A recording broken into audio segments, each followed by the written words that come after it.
Selamat malam pemirsa. Pajak sebagai penopang ekonomi ataupun keuangan di negara ini tentunya diharapkan bisa dikolek dengan baik bukan hanya perorangan tetapi juga perusahaan. Sayangnya kondisi tax ratio kita dalam 2 tahun terakhir ini mengalami penurunan.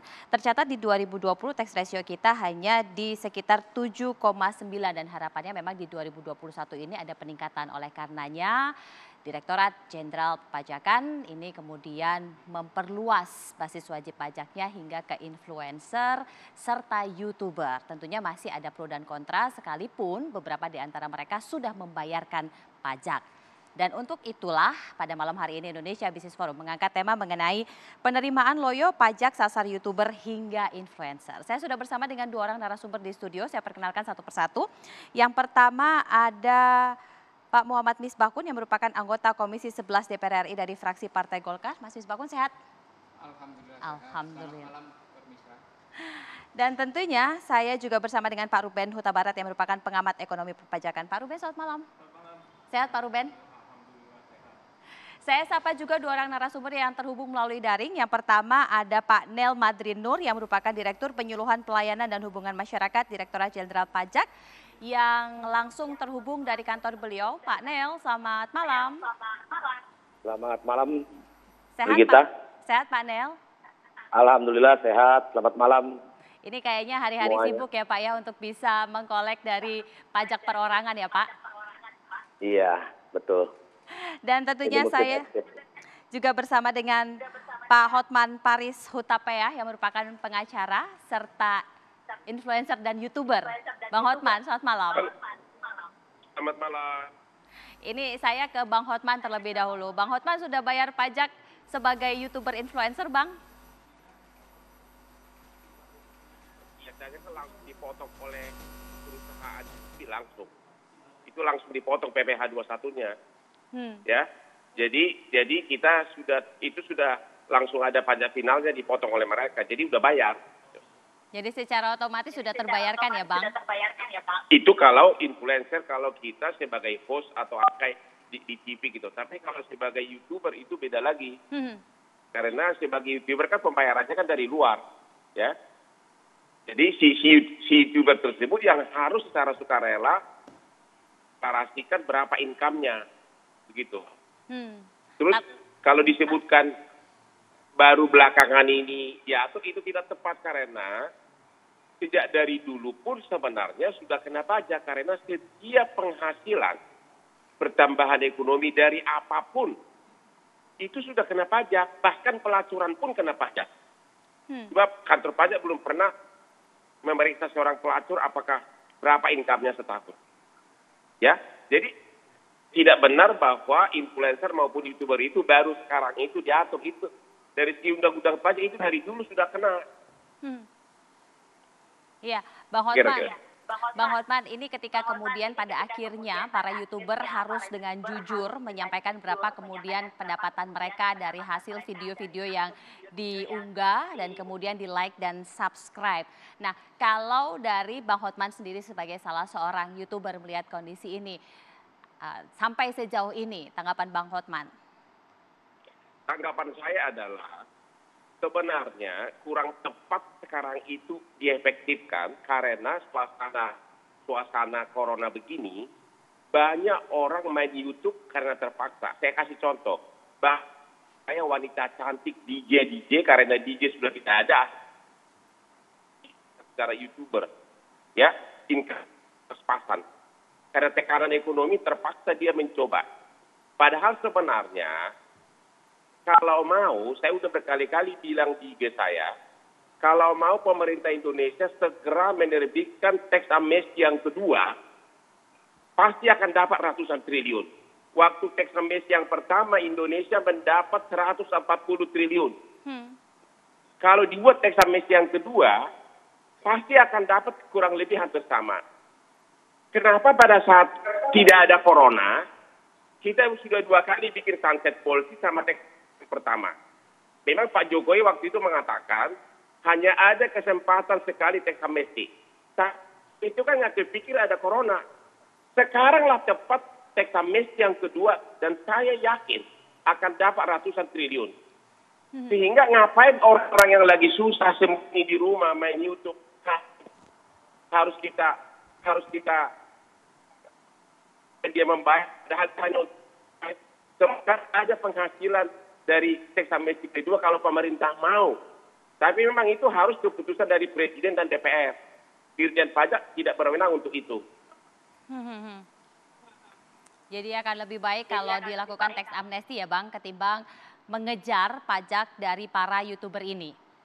Karena masih ribuan triliun uang orang Indonesia di luar negeri, kita tidak bisa berbuat apa-apa. Pemerintah Indonesia tidak bisa menangkapnya.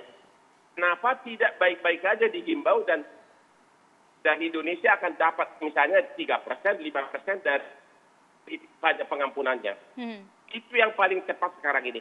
Tapi mengejar warga sudah tidak bisa hidup, para yang wanita-wanita cantik yang terpaksa main YouTube kan, tempat hiburan sudah tutup.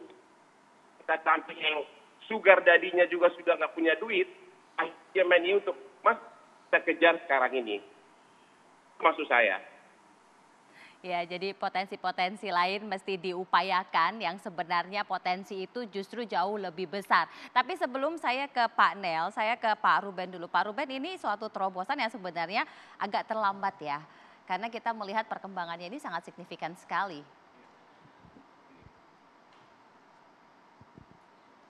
Jadi benar yang disampaikan oleh Pak Mungkin Hotman bisa tadi. agak dekat nih Ya. Pak. Yang disampaikan oleh Pak Hotman tadi bahwa sebenarnya undang-undang pajak penghasilan ini sudah mendefinisikan penghasilan secara luas sehingga sebenarnya dengan berkembangnya zaman undang-undang mampu mengcapture sebetulnya dinamika kegiatan ekonomi. Jadi sebenarnya tidak ada jenis pajak baru yang hendak dikejar oleh pemerintah, namun sebetulnya ini muncul, wacana ini muncul karena sebenarnya ada profesi baru, fenomena profesi baru yang muncul. Jadi sebenarnya atas profesi baru ini tetap dikenakan pajak penghasilan, jenis pajak penghasilan yang sama. Jadi mungkin itu dulu yang perlu yang digaungkan gitu loh. Karena sepertinya kan yang di halayak publik ini sepertinya ada pajak baru ini. Padahal sebetulnya jenis pajak sama, tapi ada profesi baru yang lumayan menggerakkan ekonomi, itulah yang berusaha dilakukan ekstensifikasi oleh pemerintah. Yang harus diingat sebetulnya sejak Undang-Undang Cipta Kerja ini kan sebenarnya bisa dilihat bahwa pemerintah memang lebih mengarah ke ekstensifikasi daripada intensifikasi. Kenapa saya katakan demikian? Karena yang pertama pajak atas dividen sudah dihapuskan, ya kan? Pajak atas dividen dihapuskan, tarif pajak diturunkan. Mau tidak mau kalau tarif sudah diturunkan, dividen sudah dibebaskan dari pajak, pemerintah harus mencari sumber-sumber penerimaan baru. Itulah yang dilakukan dengan melakukan ekstensifikasi terhadap wajib pajak baru. Sehingga beban pembangunan ini bisa dipikul oleh orang yang lebih banyak. Ada rasa keadilan bagi para pembayar pajak yang lain. Gitu. Tapi kalau kita melihat ini kan harus ada kejujuran dari para YouTuber ini untuk benar-benar membuka berapa penghasilan yang mereka dapatkan dari video yang diunggah dan kemudian di like dan subscribe. Nah, kalau Anda melihat potensi kejujuran itu sendiri Pak Ruben, sepengamatan Anda sebagai seorang pengamat perpajakan. Memang pemungutan pajak di Indonesia dilakukan dengan cara self assessment, dikembalikan kepada para wajib pajak untuk menghitung pajaknya. Di situ kejujuran dibebankan kepada para pembayar pajak ini. Tapi tentu saja pemerintah juga punya mekanisme cek untuk memastikan apabila terjadi penyimpangan, pemerintah punya akses untuk melakukan pemeriksaan. Seperti tadi yang disampaikan sebelumnya bahwa katanya akan sulit rasanya untuk mengecek keakuratan penghasilan yang dilaporkan oleh para YouTuber ini. Kalau menurut saya dengan adanya undang-undang keterbukaan informasi untuk keperluan perpajakan, menurut saya sih tidak terlalu sulit buat otoritas mestinya, karena semua pembayaran dari platform itu kan semua mengalir melalui rekening bank, gitu kan. Jadi kalau YouTuber berusaha tidak melaporkan sepenuhnya, saya rasa hanya masalah waktu bagi otoritas untuk menemukan apabila adanya penyimpangan pelaporan begitu. Jadi sebenarnya strategi itu dan alat Iya. untuk bisa melakukan pengecekannya sudah ada, Iya, tinggal iya, seberapa getol, seberapa gencar kemudian nanti akan diterapkan dan ditegakkan aturan tersebut ya Pak. Iya, betul. Sebenarnya berapa banyak potensi yang dicatat dari para YouTuber ini sehingga pajaknya kemudian akan diupayakan untuk bisa didapat oleh negara. Sesaat lagi kita akan lanjutkan, tetaplah bersama kami di Indonesia Business Forum.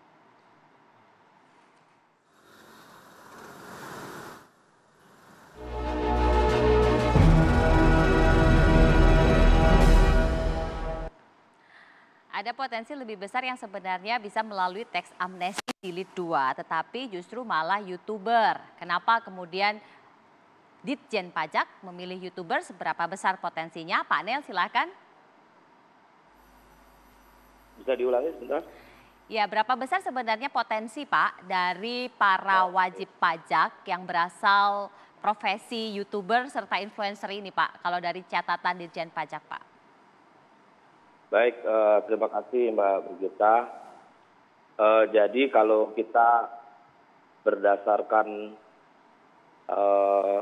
hype auditor ya, di Indonesia itu saat ini kurang lebih ada sekitar 60.000 ya, 60.000 YouTuber dan influencer. Ini berdasarkan hype auditor. Nah, kalau yang sudah ada di dalam kita petakan di Direktorat Jenderal Pajak, ini ada kurang lebih sekitar 5.000 YouTuber. Ada 859 akun YouTuber ya, dengan jumlah subscribernya itu di atas 1 juta. Dan ada sekitar 85 akun YouTuber yang subscribernya itu di atas 5 juta. Nah, jadi kalau kita melihat di sini dan juga kita melihat parameter dari penerimaan yang kita coba pilah dari penerimaan orang pribadi dari tahun 2019 ke tahun 2020 ya. Itu ada peningkatan pembayaran dari profesi YouTuber ya. Itu hampir 3 kali lipat. Di mana pada tahun 2019 itu sepertiganya dari tahun 2020. Nah, jadi kami melihat potensinya cukup besar di YouTuber ini. Demikian, Mbak. Berkaitan dengan kepatuhan Pak, tentu banyak yang bertanya seperti apa kemudian ketegasan yang akan diterapkan untuk bisa mengejar pajak para YouTuber ini Pak. Bagaimana kemudian strategi yang diupayakan ataupun langkah-langkah dari DJP Pak? Baik, jadi saya mau mengulang sedikit tadi apa yang disampaikan Bang Hotman sama Pak Ruben ya. Jadi sebetulnya memang ini bukan hal yang baru ya. Dalam arti kita memandang sebagai wajib pajak orang pribadi. Di mana di sana ada subjek, ada objek. Objeknya itu adalah tentunya penghasilan yang sudah secara luas diterjemahkan di dalam undang-undang kami. Nah, jadi untuk YouTuber ini tentunya kalau tadi pertanyaannya adalah bagaimana sanksi daripada apabila tidak memenuhi kewajiban perpajakannya, tentunya akan berlaku sanksi secara umum, yaitu ada sanksi keterlambatan pelaporan, ada sanksi keterlambatan pembayaran, dan juga tentunya ada sanksi kekurangan pembayaran. Demikian, Mbak. Jadi lebih ke sanksi administratif ya Pak yang kemudian akan lebih ditegakkan kepada mereka-mereka yang dalam tanda petik nakal untuk proses pembayaran pajak itu sendiri ya Pak? Ya, tentunya kami selalu mengedepankan langkah-langkah persuasi, edukasi kepada wajib pajak ya. Walaupun di dalam undang-undang KUP kami ini kalau kita bicara terkait dengan sanksi, ini tentunya sanksinya berjenjang. Ada yang surat himbauan, ada surat ketetapan pajak, surat tagihan pajak, kemudian nanti ada proses penagihan. Bahkan sampai kepada kalau dengan secara sengaja, itu ada ketentuan pidana di sana. Baik, saya ke Pak Misbakun terlebih dahulu. Mas Misbakun, ini sebenarnya bukan terobosan sih ya, tapi adalah upaya untuk bisa memenuhi target 1.200 yang tadi Mas Misbakun sempat mention ketika off air. Kalau dari Komisi 11 sendiri? Begini, saya ingin bicara soal apa yang dilakukan oleh pemerintah, dalam hal ini Kementerian Keuangan, Direktorat Jenderal Pajak, terkait dengan penggalian potensi. Ini kan masuk ranah kepada ekstensifikasi. Ranah ekstensifikasi ini menurut saya harus di dalam sebuah mindset, pemahaman yang filosofis tentang perpajakan, tentang pajak itu sendiri. Karena begini, sejak reformasi pajak tahun 1983-84, konsep self-assessment itu banyak dilanggar oleh pemerintah itu sendiri. Bagaimana withholding tax diterapkan menjadi sangat masif, orang dikenakan pajak bukan atas keuntungan, tapi atas omset. Sama dengan penggalian potensi ini. Penggalian potensi ini saya menunjukkan, ini menjadi bukti bahwa seakan-akan influencer, YouTuber dan sebagainya itu adalah sebuah hal yang baru.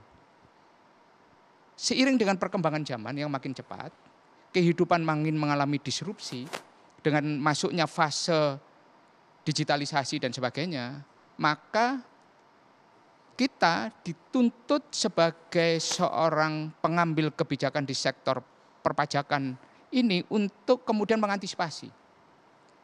Contoh sederhananya, tadi Pak Nil menyampaikan bicara soal subjek dan objek. Apakah kemudian kita terpaku hanya pada dua prinsip? Kita ini punya prinsip pajak penghasilan atau pajak pertambahan nilai dan pajak penjualan? Nah, sementara tadi Bang Hotman, kalau saya lihat ada sebuah penjelasan yang menurut saya menjadi tantangan juga bagi pemerintah, bagi otoritas Direktorat Jenderal Pajak. Mereka sudah dipungut pada saat dibayarkan. Pada saat dibayarkan oleh pemberi penghasilan. Karena sumber penghasilannya, kalau Anda menjadi YouTuber, menjadi influencer di media sosial, kalau followers Anda tidak besar, tidak jumlahnya besar, terus kemudian orang yang nge-like atau orang yang nonton, kemudian ada Google Ads atau AdSense di sana, dan kemudian hitungannya kan sangat rumit. 0,0 sekian dari subscriber yang nonton pada saat itu. Makanya kan mereka mencari konten-konten media yang menarik supaya menarik perhatian orang untuk ditonton. Lah ini kan menghasilkan. Oleh YouTube-nya dipungut mereka. Pada saat ditransfer dipungut.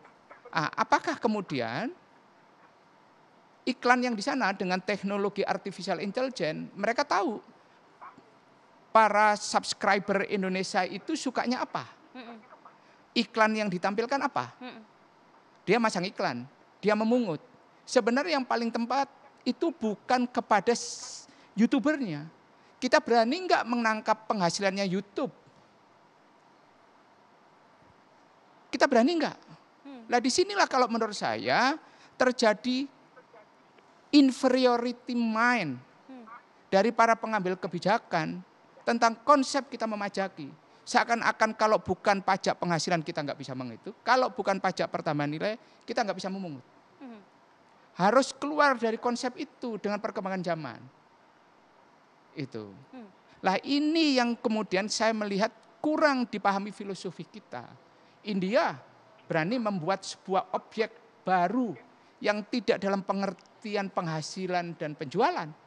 Perancis melakukan terhadap digitalisasi sektor ini. Lah kita kenapa enggak? Ingat bahwa pajak itu adalah sumber pendapatan kita yang dipakai untuk membiayai kemandirian bangsa ini. Bung Karno itu menyampaikan, kalau kita bangsa merdeka, kemerdekaan itu menyangkut 3 aspek. Kebebasan, kemandirian, dan kedaulatan. Kita menjadi bangsa merdeka, tapi tidak berdaulat. Karena apa? Aturan-aturan kita masih tunduk kepada aturan orang lain. Kita sebagai bangsa merdeka tidak mandiri dalam membiayai. Karena apa?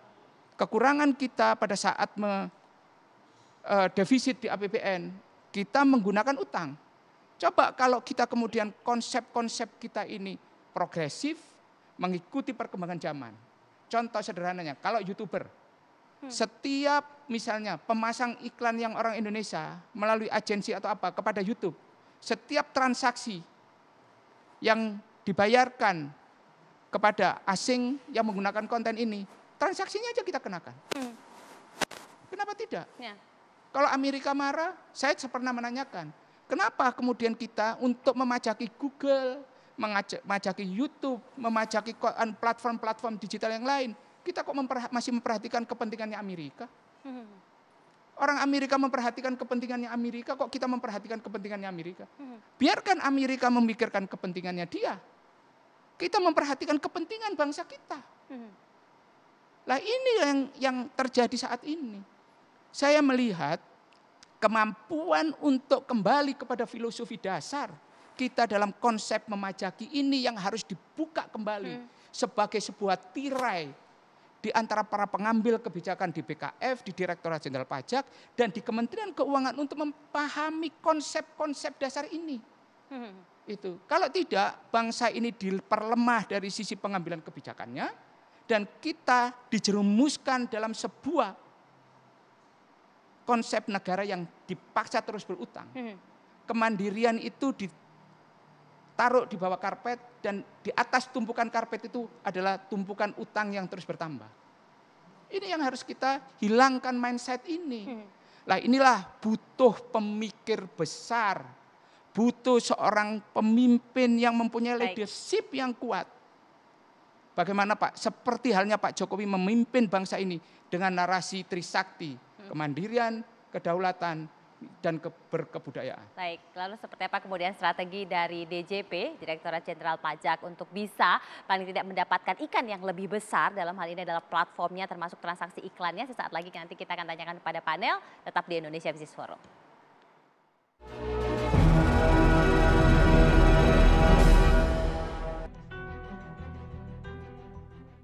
Itu memang sektor-sektor yang informal ya, tapi sebenarnya itu penghasilannya sangat tinggi gitu. Sebenarnya daripada pajak untuk UKM lebih adil ke situ, influencer, ke YouTuber yang pendapatannya wow luar biasa. Pendapat saya itu wajar. Ketika kita membayar pajak itu ke pemerintah, mudah-mudahan sih itu uang dari pembayaran pajak itu bisa digunakan secara maksimal. Pendapat pajak sih kalau misalnya masih dalam bentuk wajar sih sah-sah aja ya, karena kan di negara Indonesia kan semuanya juga pasti akan dipungut pajak gitu. Tapi kalau misalnya hitung-hitungannya pajaknya nggak sesuai sih, ya kalau saya jadi YouTuber saya juga nggak mau. Buat saya wajar saja selagi itu memang proporsional, artinya keringat mereka dihargai sehingga mereka tentunya bangga dong sebagai penyumbang pajak untuk kemasyarakatan semua warga. Sejauh sekali lagi diatur secara proporsional dan profesional sehingga memang rakyat akan sukarela memberikan kontribusi ini kepada negara. Sebenarnya berapa besar sih penghasilan dari YouTube ini? Saya coba tanya ke Bang Hotman dulu deh. Bang Hotman, subscribernya 1,1 juta. Emang besar ya Bang penghasilan dari YouTube ini Bang? Kalau saya lebih fokus ya yang bersifat kerakyatan, misalnya kasus-kasus di Kopi Joni. Jadi memang fokusnya tidak mencari uang, ya. Kalau yang besar itu seperti Atta Halilintar, Raffi Ahmad, tapi ya itu paling berapa orang.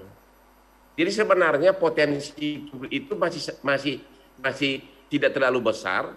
Apalagi suasana corona ini, banyak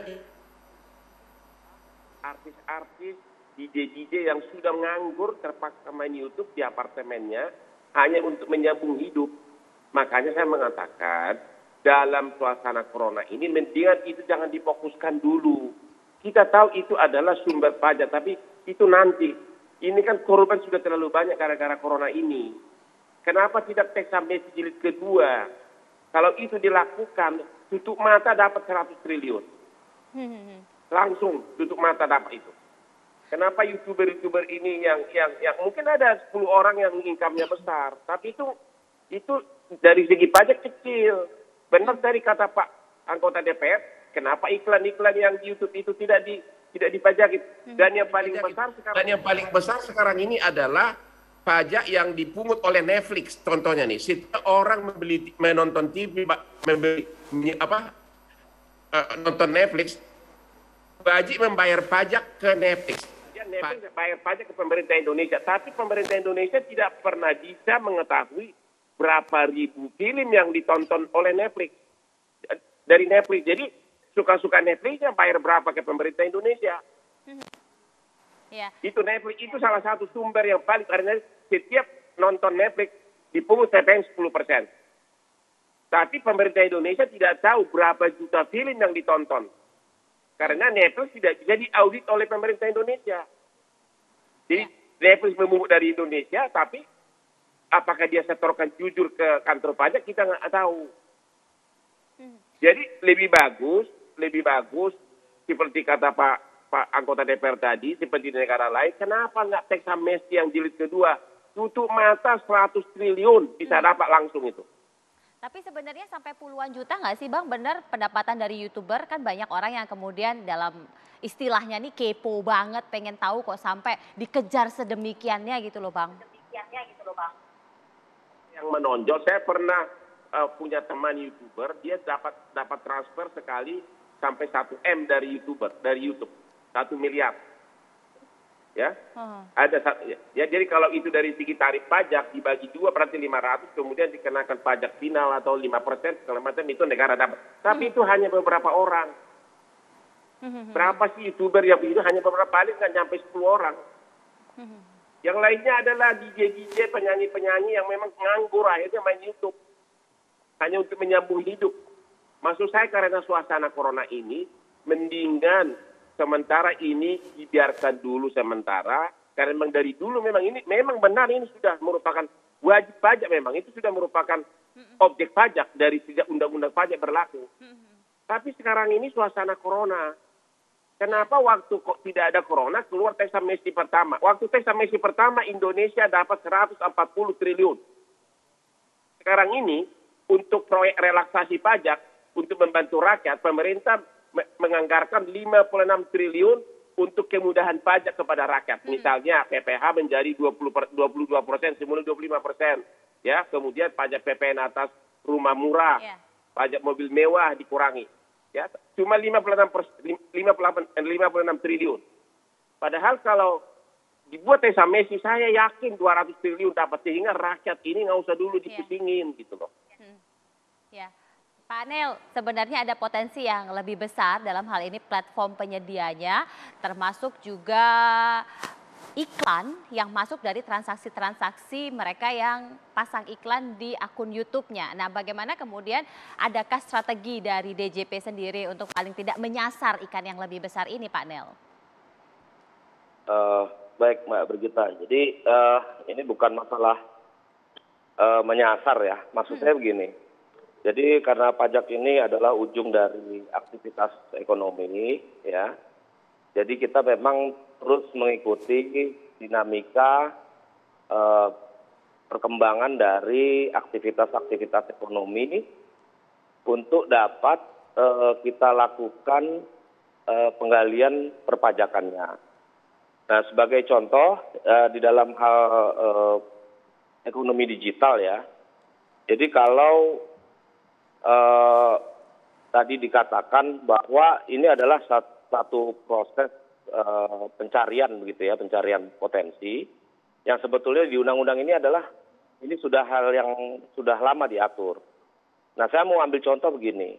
Mungkin perlu diketahui bahwa kami di Direktorat Jenderal Pajak sudah melakukan perluasan tax base ya melalui sistem perdagangan elektronik atau biasa kami sebut PMSE ya. Dan saat ini PMSE itu adalah platform-platform marketplace di mana di sana dilakukan trading atau penjualan. Nah, ini sampai hari ini sudah ada 53 perusahaan yang terjaring atau yang terdaftar sebagai pemungut gitu. Nah, jadi ini merupakan satu proses gitu ya. Jadi satu proses. Nah, tadi kembali lagi kalau ke YouTuber disebutkan tadi, Nah, karena apa? Timbul keluar kemudian saya mau bilang satu fenomena baru YouTuber. Nah, ini adalah bagian dari dinamika tersebut gitu. Ya. Nah, jadi kami di dalam penggalian potensi ya, tentunya kami akan mengedepankan edukasi kepada masyarakat ya. Kemudian tentunya kami juga melakukan sesuai dengan amanat Undang-Undang Ketentuan Umum Perpajakan, kami melakukan pertukaran data ya dengan instansi lain, lembaga, asosiasi ataupun pihak lain. Nah, ini terus berjalan sehingga mudah-mudahan ke depan ya, walaupun saat ini potensinya belum besar ya, ini akan menjadi satu profesi yang tren yang sangat baik begitu. Mungkin itu kira-kira. Tapi ada tidak Pak kemudian rencana seperti yang tadi Mas Misbakun sempat mention, sudahkah bersurat ke YouTube untuk paling tidak meminta, karena memang subscribernya di Indonesia ini kan pangsa pasarnya sangat besar Pak, ataupun ke Netflix tadi yang disebutkan oleh Bang Hotman, Pak Neil? Ya, itu yang dalam 53 tadi yang saya sampaikan Mbak, ya. Itu ada datanya, cuman saya kebetulan nggak bawa ya. Itu ada termasuk Netflix itu di sana. Iya. Ada. Jadi Amazon, Netflix itu ada di PMSE kita. Ya. Jadi tinggal menunggu waktu saja ya Pak untuk merealisasi agar uang itu bisa kita dapatkan yang semestinya masuk ke anggaran kita ya Pak. Mudah-mudahan begitu. Dengan bantuan bapak-bapak di DPR untuk membuat legislasinya, juga dengan teman-teman lainnya. Baik, kita jeda dulu, usai jeda nanti kita akan minta tanggapan dari Mas Misbakun dan juga Pak Ruben berkaitan mengenai sebenarnya sasarannya sudah ada kok untuk perusahaan-perusahaan besar ini dan bagaimana taktiknya supaya itu bisa terrealisasi. Sesaat lagi tetaplah bersama kami. Ikan besarnya sebenarnya sudah dalam incaran Pak Ruben. Nah, tanggapan Pak Ruben bagaimana nih? Jadi sejak tadi kan diskusi kita didominasi oleh target revenue dari YouTuber ini. Namun yang harus juga dipertimbangkan bahwa tidak bisa dinafikan bahwa memang hasil akhir yang hendak dicapai memang berapa pajak yang hendak dikumpulkan. Tapi juga yang harus dipertimbangkan adalah pajak sebagai fungsi reguleran memastikan bahwa asas keadilan itu tercapai. Jangan sampai saya dipajaki, tetapi tetangga saya yang lain yang memiliki penghasilan kurang lebih sama tidak dipajaki itu. Jadi mungkin itu yang harus juga dipertimbangkan prinsip keadilan itu. Nah karena tujuannya adalah untuk mencapai keadilan, kembali yang tadi disampaikan Pak Misbakun, pertanyaannya adalah bagaimana dengan penghasilan yang diperoleh platform ini? Justru itu lebih besar. Jangan lupa bahwa sebenarnya pemerintah sudah memiliki payung hukum yaitu Perpu 1 tahun 2020 yang telah diundangkan dengan menjadi Undang-Undang 2 tahun 2020 tentang stabilitas keuangan negara, bahwa pemerintah sudah diberikan tools baru yaitu namanya pajak transaksi elektronik atas kegiatan perdagangan melalui sistem elektronik. Namun memang pemerintah sampai saat ini masih berkomitmen untuk menunggu konsensus global.